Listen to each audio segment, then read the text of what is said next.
Hey, let me say this because it may help somebody out there.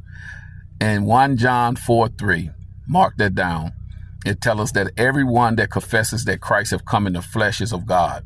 But every spirit that confesses not that Christ have come in the flesh, it is the spirit of Antichrist. Every spirit. What does that mean?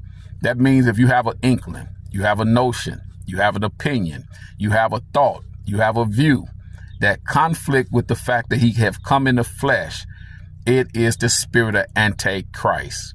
Meaning any notion of it that you conflict with him in the flesh, that means it is the spirit of Antichrist. It came directly from the devil.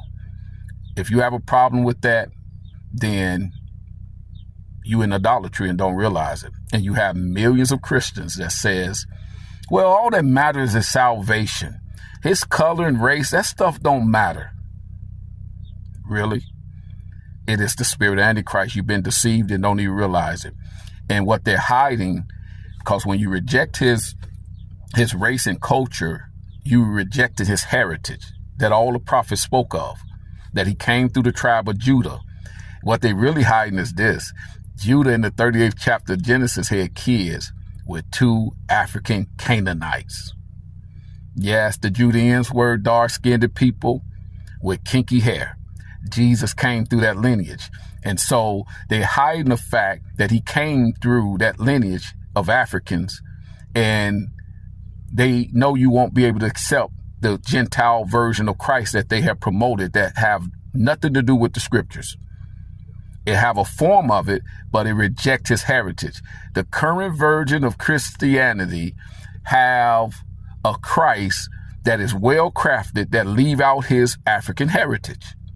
Keep in mind, Bethlehem, do your search, it's a part of Africa.